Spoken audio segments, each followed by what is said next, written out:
Welcome to Moonside Lake Builds. This will be a series of videos where I will delve in depth into the builds of Bloodborne, the weapons, the moveset, the gems, etc. In this first episode we will talk about the arcane build, and what better location than the Moonside Lake to discuss about arcane. An arcane build is hard to come by, but pretty damn efficient. Let's put it this way. Just to get things out of the way, I will go really quickly through the basics of Bloodborne so that we are sure we have the basics covered, and then I will go into more specifics about the arcane build. If you go to your character, you can see that basically you have 4 different characteristics that can be the source of damage: strength, skill, blood tinge, and arcane. Normally when you start playing Bloodborne, obviously you start by using strength and skill as the main source of your damage scaling on your weapon, because all your weapons by default deal some form of physical damage, being normal standard physical damage, thrust damage, or crushing damage. The third type is blood tinge, that is somehow a form of specialized physical damage. It's a bit of a bastard version of physical damage, but it has its own set of resistance and is a very sort of specific scaling characteristic for blood tinge weapons. So blood tinge builds are usually very specific. The Shikage, the Simon bow blade, the blood letter are the weapons that you are interested in when you go high blood tinge. The basic blood tinge is only there to increase the damage of your firearm, so using the bullets and shoot mobs in the face. And the fourth type is arcane. Arcane damage is arcane statistic allow to increase the damage of weapons that deal either arcane or lightning or fire damage, and also increase the damage that you do with the hunter tools, or at least some of them, the ones that are here. Let's go back into a HUD. So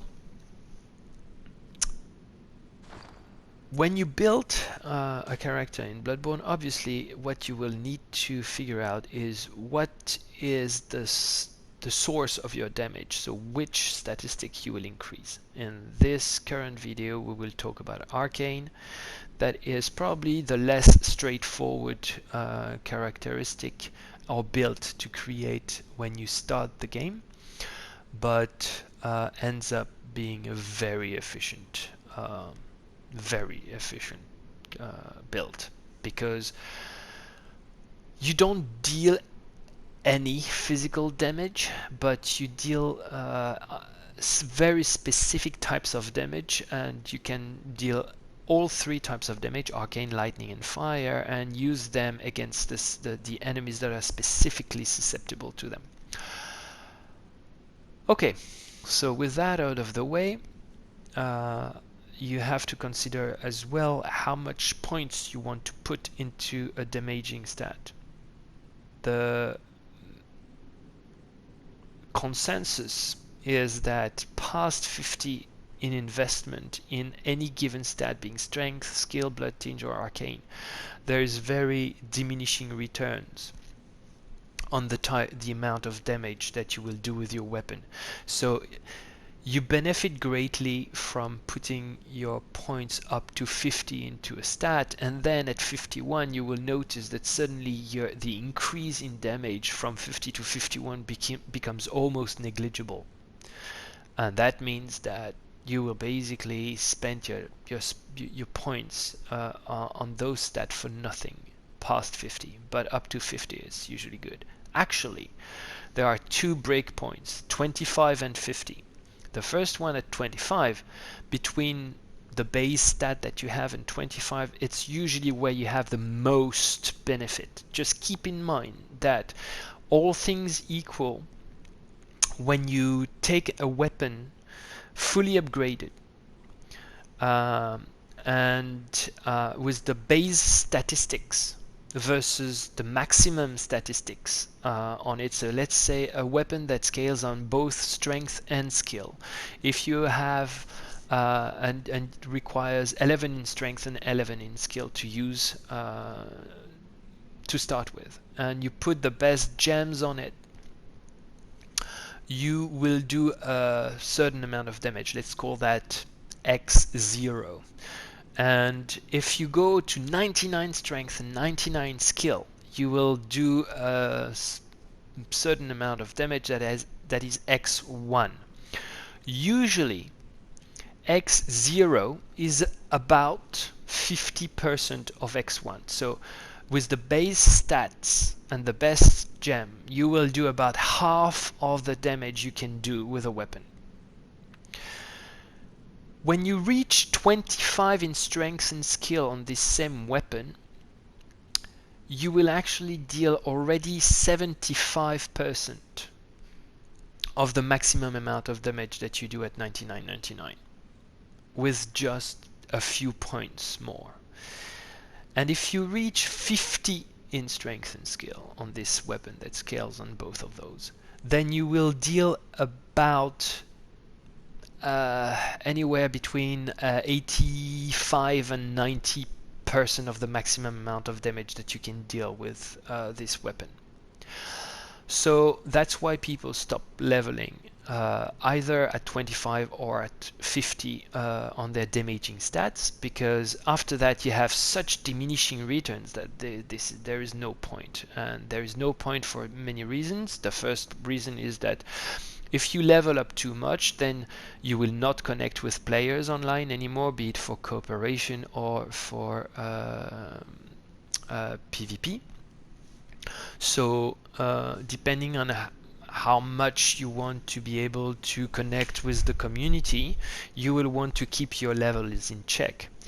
And when you know that the meta level is 120, well, you will have to think very carefully about the distribution of your points in your build. So if you want to do a build that relies only on one stat for the damage, like it is the case, for example, here in Arcane, usually going to blood level 100 is generally largely enough. Past 100, you can go to 120, it's fine, you will still connect with a lot of people, and quite frankly, even to 140, you still connect with the 120, and you still sort of in the mass of people, but then you do not connect with the people that are leveling up in the main game or in the chalice dungeons. So at 100 in my opinion is really the optimal level for cooperation and PvP in Bloodborne. So that's why I start with this one, because it's soul level 100 and it's a little bit complicated to obtain the gems and to think about it, but that allows me to explain a lot of the mechanics, so the next videos will be a little bit shorter. Okay, so for an arcane build, 50 arcane guarantees that I do the most, pretty much 90% of the maximum amount of damage I would do with 99 in arcane with all my weapons. Now, there is something that you have to keep in mind, is that those guys here, the hunter tools that deal damage, that allows you to cast fancy little effects, still benefit greatly from leveling up arcane past 50. So if you want to do the maximum amount of damage with those sorts of tools, then you want to go past 50. Some of those tools actually scale better between 90 and 99 than anywhere else. I think it's the case of, I think it's Black Sky Eye or Ogre of Ebrietas. Anyway, they all benefit greatly from more than 70 in Arcane, to be honest. So you have to keep that in mind. If this build, for example, if you want to take it to the meta, then you would go 70 in Arcane. And you would probably be able to lower your endurance back to something around 22. 22 is usually my favorite. I pumped points in endurance because I could, just to go to soul level 100. Yeah, if you rely on the tools to do damage, then you can put more points in Arcane. But your weapons will basically not really benefit from those extra points past 50 in Arcane, just so you know. Alright, so let's talk about the weapons. Quickly, before I start talking about the weapons, let's take a look at the caryll runes. The caryll runes are boosting my stamina by 20% and the HP by 15. Usually you see all the players out there are actually using a boost max HP plus 10% on top of this. That is good if you do PvP. I do not, because the netcode of Bloodborne is atrocious and I'm living in Australia, so I'm basically screwed. But for people like me who do a lot of fetid rotten curse dungeons where your life is halved, having a boost HP plus 10% is actually an extremely bad choice, because you have basically half of your life anyway, so you boost your life by 10%, but in fact you divide it by 50% after that, so in fact your boost is 5% more than anything else. So reducing all the incoming damage by 5% is more advantageous than increasing your life by 10% in the end. But it's just a not very important consideration, just a small optimization. Now the main caryll rune is the one that allows me to look like a celestial squid, and that is the one that allows me to use the king of arcane weapons, that is the Kos parasite. The Kos parasite you equip, and if you do not have the caryll rune, then you will not look like this, you will look like your normal character. But when you equip it, that suddenly when you put the Kos parasite in your hand, then your hands and your head become like this. What it does is it deals exclusively arcane damage, as you can see, and it scales extremely well on arcane, but at the cost of an extremely low base damage. So that is why when you build a Kos parasite, you can do a Kos parasite that uses what we call flat arcane gems, like the ones that I have on the Logarius wheel here that I do not use. But if you look at the first gem, it's arcane attack up plus 9.5%, plus flat arcane damage of 72.5. These flat arcane damage are added at the end of all forms of calculation on your damage, so it's basically just a guaranteed plus 72.5% damage on your opponent, which on the Logarius wheel is absolutely godly, but I'll talk about that when I talk about the Logarius wheel in a specific build for it, and that is not this build. But the Kos parasite actually benefits from the flat arcane if you have the minimum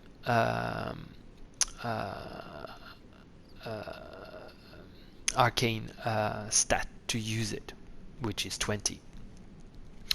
At 20, using the gems that I currently have equipped on it will give you a much worse effect than just adding those flat arcane types of gems on it. For how to find the gems, etc., I strongly suggest you go to the Reddit, the tombprospector Reddit, and you will have all the resources listed in the first thread there. Anyway, so in my case, since I have 15 arcane, I can use gems that increase the damage on scaled and modified damage. So when you do a hit in Bloodborne, you have a damage modifier. So if I press R1 with this, I have a worse damage modifier than when I press R2. Meaning that even though the damage of your weapon is the same initially, the R1 will have a modifier of 0.9, whereas this one will have a modifier of 1.2 or something like that. I'm not sure about that, but that's usually in this sort of order of magnitude. Meaning that even though the R2 hit costs more stamina, as you can see, my stamina drops down quite significantly here.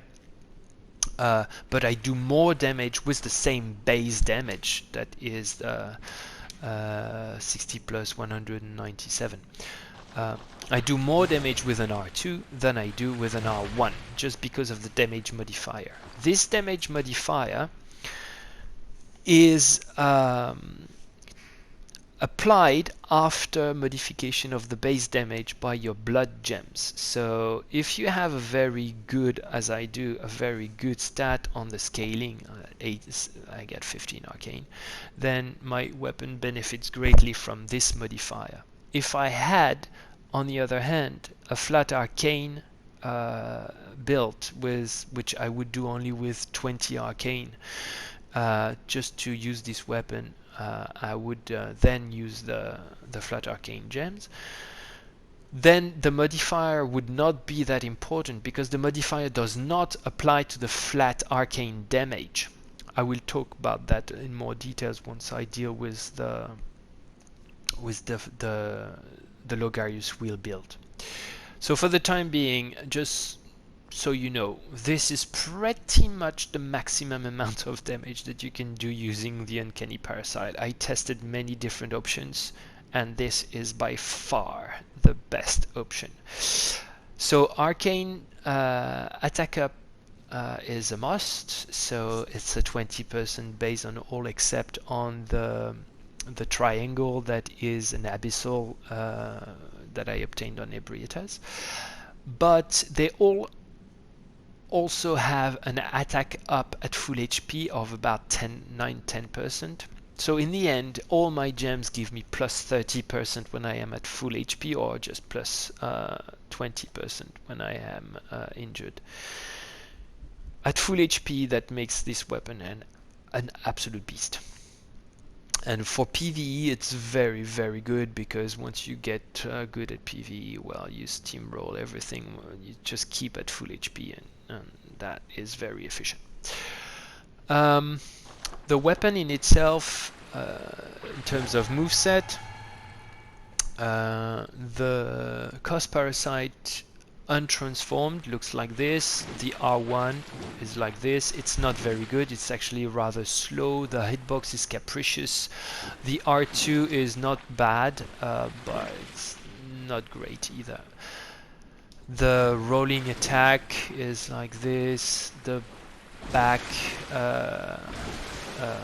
step is the spit. Anyway, the untransformed moveset is pretty bad, but the transformed moveset is all what it's all about. So the R1 basic is actually not very good, but it's already better than the untransformed one. It has basically a third hit that does this sort of stuff, and then you rinse and repeat. It's not bad, but it's not good. What is really good is the R2. The R2 gives a massive stagger, has an insane reach, and does crazy damage. So R2 is your best friend. Now, the rolling attack R1 is very good.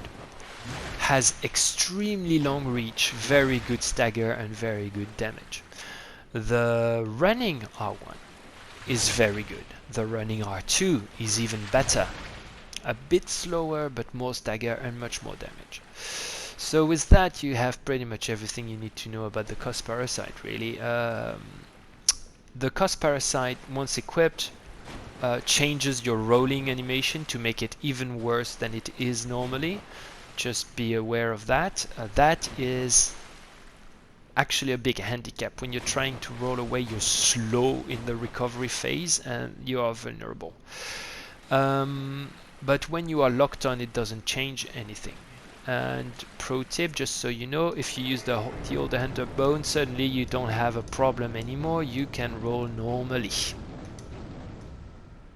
Just so you know. But the real advantage of this weapon is the L2 of the transformed version. That does the cosmic explosion.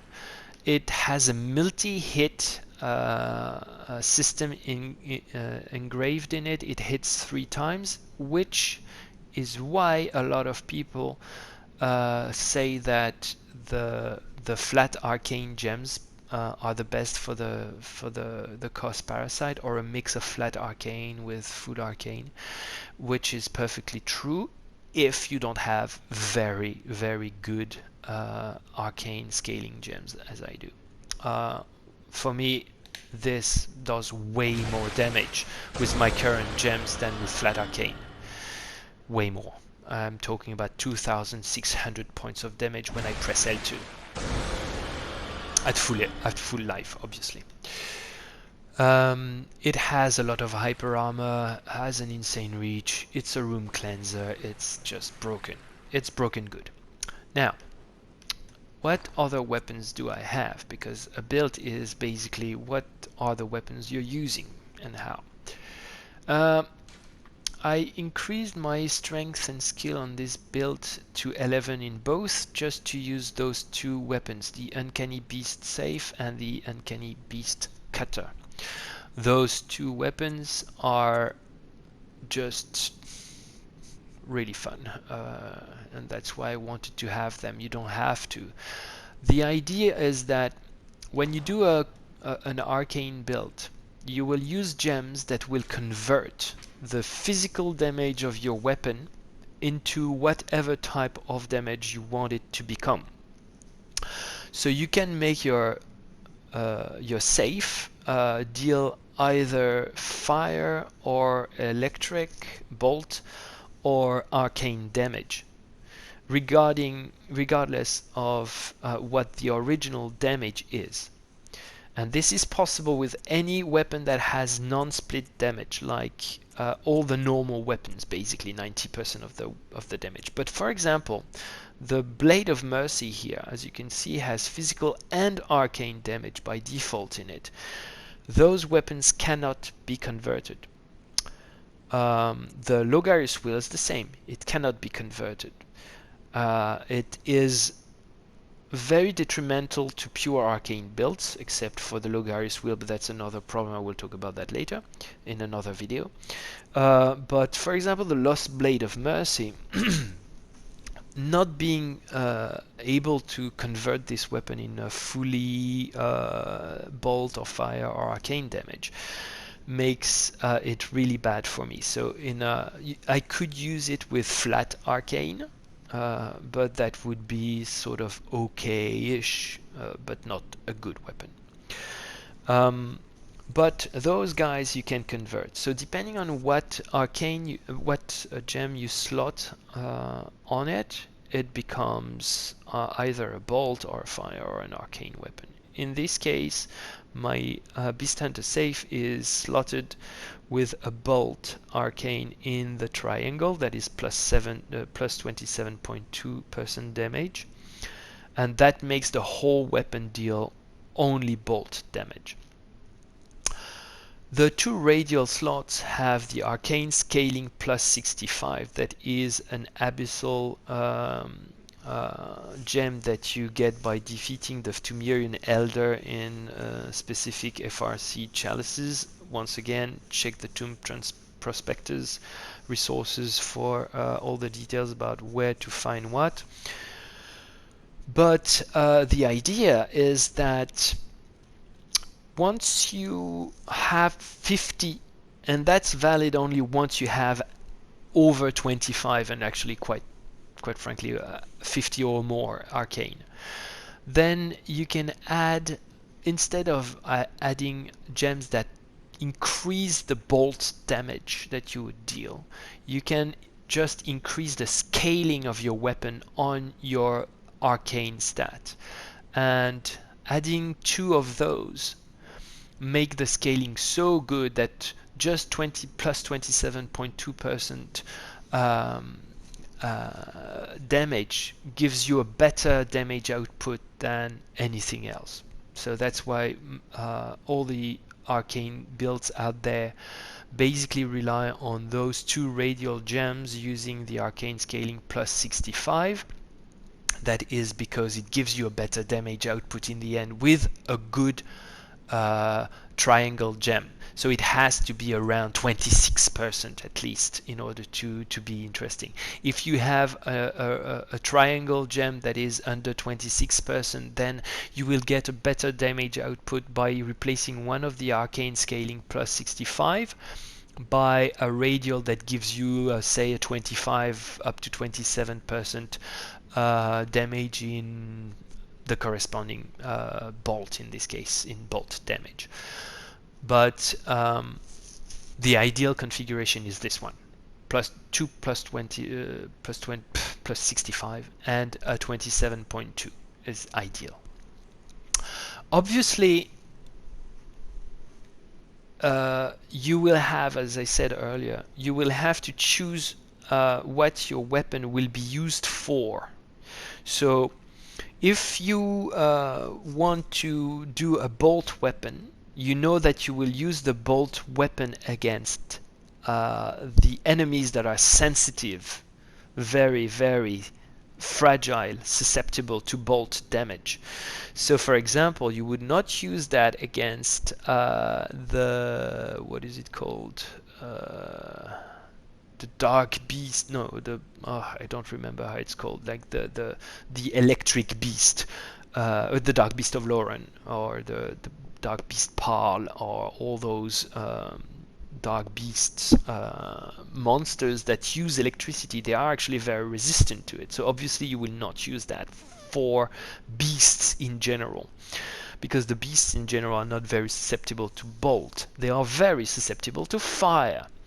So that's why my beast hunter safe is slotted with bolt damage. It is to kill kin, as in everything that is celestial enemies, like the squid guys, Ebrietas,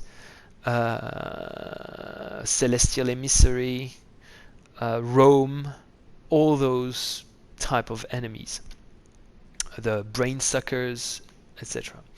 Those guys get literally obliterated with by bolt damage, but quite frankly fire damage chews through them almost as well, but bolt is slightly better.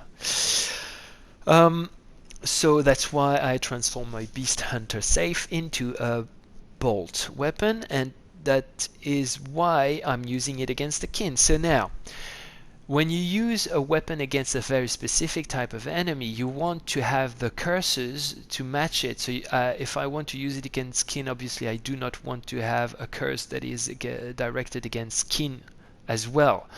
I will want to have a curse that is either decreasing, increasing the usage of stamina, so a stamina curse, or a beast curse that makes the weapon deal less damage against beasts, which in my case is completely fine, because I will never swing my beast hunter safe against a beast. I have weapons that are specialized versus beast. That's the whole point of an arcane build.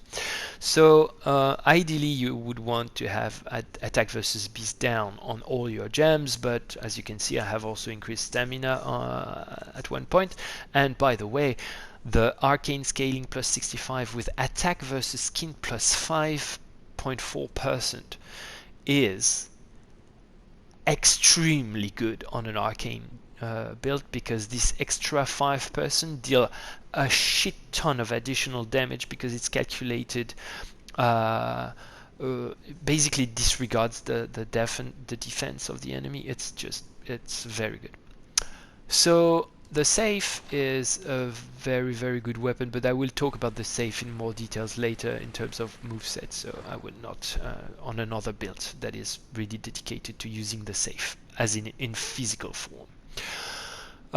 So that's it for the keen hunter part of the build. So bolt damage, safe, no more kin. What do you use against beasts, you may ask? Well, you use a serrated weapon that you turned into a fire factory. So anything that is serrated, that is the sawspear, the saw cleaver, the beast cutter, the threaded cane, and I think that's it. Oh, and the church pick are the 5 weapons that are actually and the wheelie geek saw are the 6 weapons that have serrated damage inbuilt in them. Serrated damage gives you an extra 20% damage on beasts, so not negligible. Obviously, if you want to hit a beast, you will go for a serrated weapon. Now, beasts are also very susceptible to fire, so a serrated fire weapon actually works. So you do a lot of damage against them because they have very low resistance to fire, but you also do an extra 20% damage to them with this fire damage because it's coming from a serrated source. So this is very important to keep in mind. So the uncanny sawspear here, why the sawspear over any other? Just because I prefer the sawspear. The sawspear deals serrated damage, as you can see, on both sides of the weapon, so even transformed mode does serrated damage, which is good. The saw cleaver in transformed mode doesn't deal serrated damage, so that's why I just went for it. But quite frankly, it's the same. Both saw weapons are pretty much equivalent. The beast cutter, I could have used it in fire. The reason why I do not is because the DPS of a sawspear and the moveset is absolutely unmatched. It's insane. So this is the basic for a saw cleaver. Then again, I will have a video about a dedicated saw cleaver build later, so I will not talk too much about it. But this weapon is the best sort of DPS you can get in the game, in general anyway, regardless of how you gem them. So talking about gems, what I have is again 265 scaling and a fire 27.2. And I have an attack versus kin down on one of them, so not very good against kin. That is a fact, but it's actually not too bad. Just 5% down is actually very good. But anyway, this destroys beasts, and that's the idea. By the way, if you want to increase your damage, you throw an oil urn before you do a charged attack with a serrated fire damage weapon. Oh yeah. Now, what else do we have here? So basically that's it. An arcane build needs, in my opinion, 3 weapons.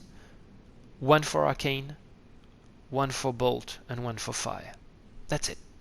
You have 99% of the game covered. The only exception is only one specific boss. That is the watchdog of the old gods. That is the fire doggo in the community. Because this guy obviously is a beast and is completely immune to fire. So you come with your uncanny sawspear that deals fire damage, and you basically do not hit him at all. So for that, I actually most often I use the uncanny parasite against him, because that's really efficient, because my uncanny parasite doesn't have any versus beast down malice, so it's good. But I have this beast cutter that is specially built for it, so it's dealing bolt damage, because that's what it's actually the most susceptible to. But it also is serrated, so it deals 20% extra damage. And I've been lucky enough to drop a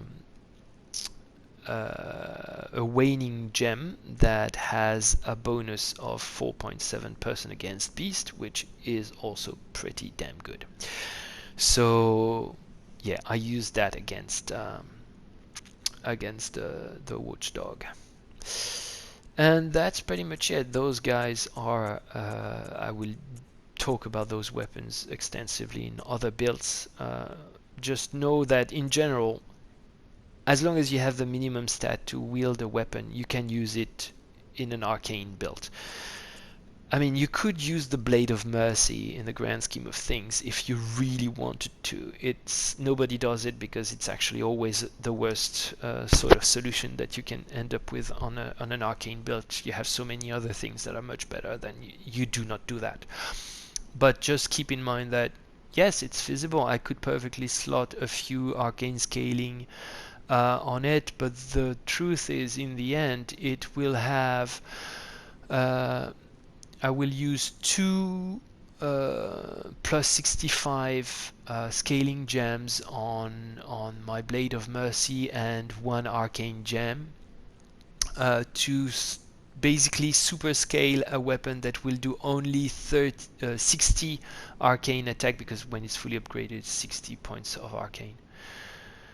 60 points of arcane and just 1 damaging stat, everything invested in arcane scaling to make it decent, when, for example, the uncanny parasite has by default a super strong scaling of S, so you can put all your slots on additional scaling, additional damage output, rather than make it scaling well.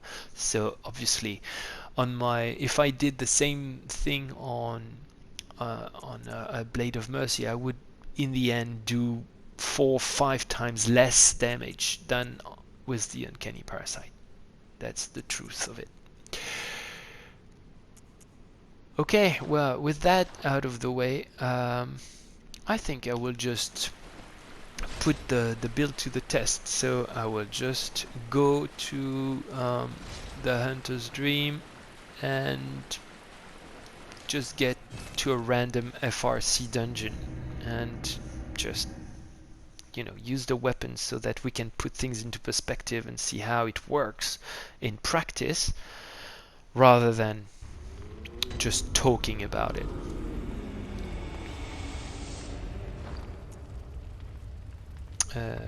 Do I have everything I need? I think so.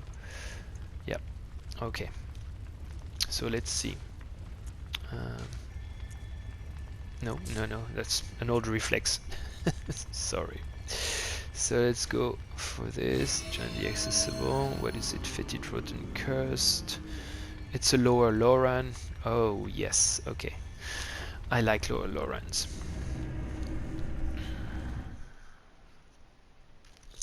I think I will do a transition in the video at this point, because I am running close to the 1 hour mark. So I will stop there and do a little junction, but yeah.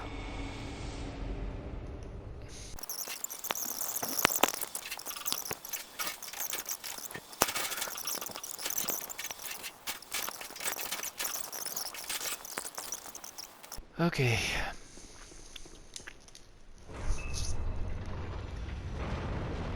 Oh!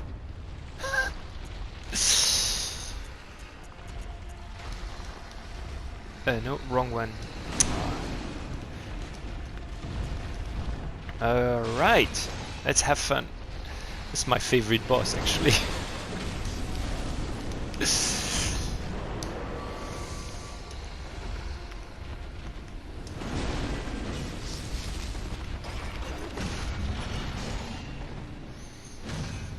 What?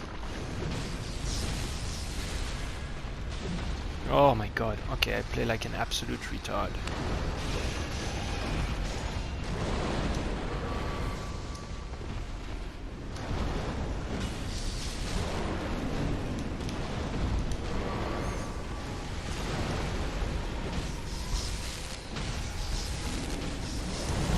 Ah, I thought I would have time to actually jump off, but no.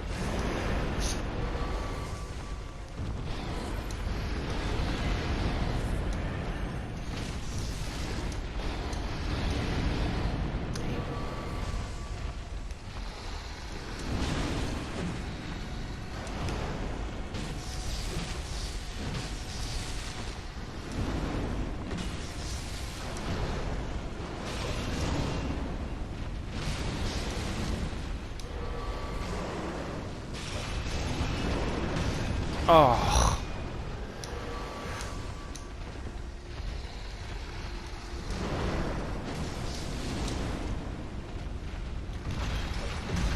Oh my, what the fuck? Bah.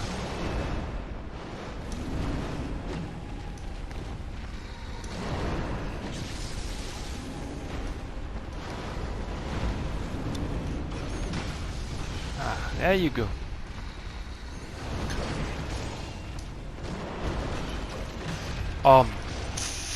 Fuck's sake, I actually keep missing.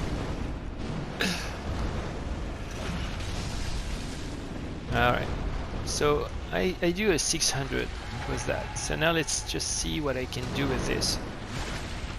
800, see what I mean? And look at that.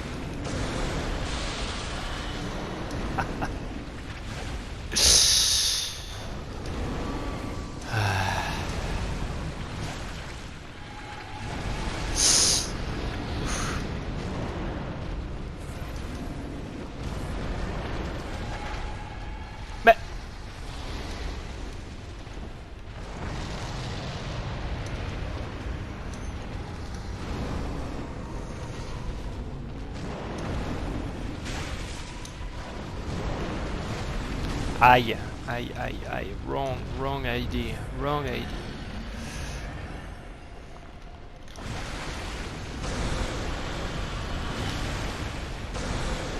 Oh yeah, 3000. Oh, enjoy.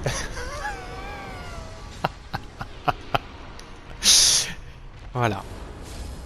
This is a good introduction to what an arcane build actually looks like. So now here is a few demonstration of what the explosion can do on bosses. My favorite usage of it is to just accumulate or freeze the beasts with a pungent cocktail so that you can just enjoy the show. It's basically a beautiful fireworks.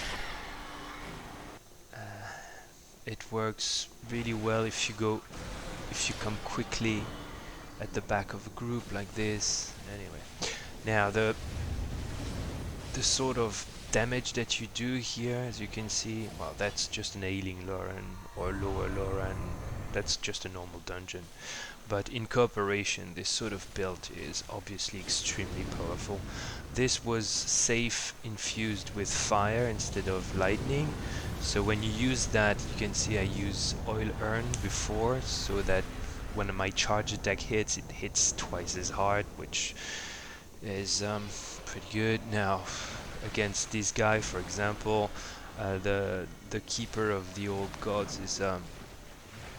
is the old lords, I always mix them up, is extremely sensitive to arcane. So this is the sort of thing that you can do with it, and it's just, yeah, well, plus those two other guys clearly had very finished builds. Moonlight Greatsword, the Shikage, the poor keeper is just, well, cornered and just massacred. That's the sort of thing that you can do. Now the beauty, as you can see, the beauty of using the arcane build is that when you use the tools, your stamina still regenerates. Like boom, 5,000, 6,000, 7,000. That's the sort of damage that you can do with a bit like that. The saw cleaver was fire, but without the curse against the kin on this example. Now this is the sort of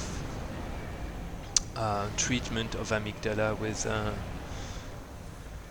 this sort of build. So you use the gloves, or you can use the black sky eye as well to focus on the head. I personally love to use the offhand weapon to deal constant arcane damage as well. Now you come, boom, that was a mistake, you do not do that, that's just wasting time. You want to just do R2 and then transform the attack, but anyway. And yeah, and just rinse and repeat. See the I forgot the name of this weapon, but the sprayer, the arcane sprayer, let's call it this way, is extremely good at maintaining pressure in mid-range against those bosses while your stamina recovers. And yeah, well, that's done deal.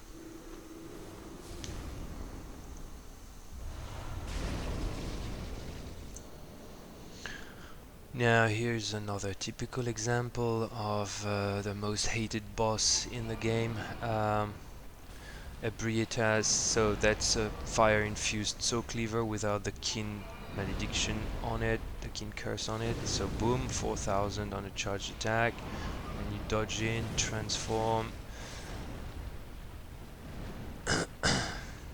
rinse and repeat. As soon as you have a chance, you can just do.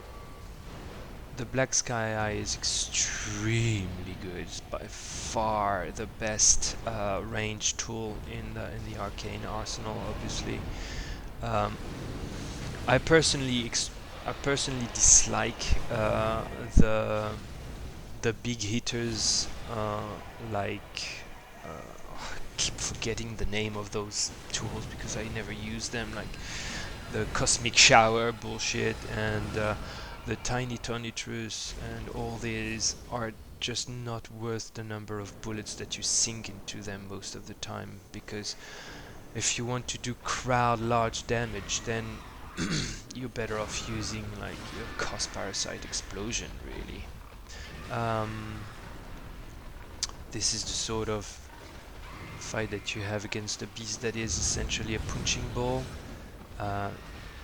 Other builds, physical builds, are much better against something like the Maneater boar, because then you can use beast blood pellet and your viscerals become absolutely beastly. But yeah, that's the real advantage of the arcane builds, to have Ogre of Ebrietas. And by the way, Ogre of Ebrietas just is a perfect tool, even if it does not do massive damage. There's only the forgotten madmen that do insane damage with their Ogre of Ebrietas that actually can benefit from the raw damage. Ogre of Ebrietas is just to open for visceral or push away your opponent. That's beautiful, regardless of the amount of damage you deal with it. And to finish, obviously, the poor brainsucker with a lightning build. That's the sort of damage that you do. 5. That's just 5 hits and just finish for fun. Alright, and then with the same with fire, I think. Look at that. And charged. Boom, gone.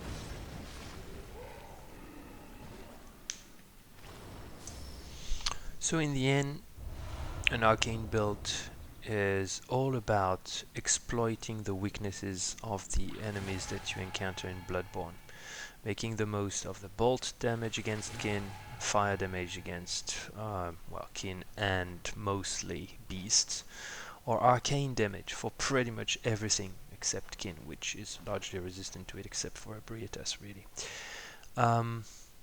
So, with that said, I hope that you found something interesting in this very long, extensive video about the arcane build in Bloodborne, and I will do a few other videos that will very likely be much shorter than this one in the future.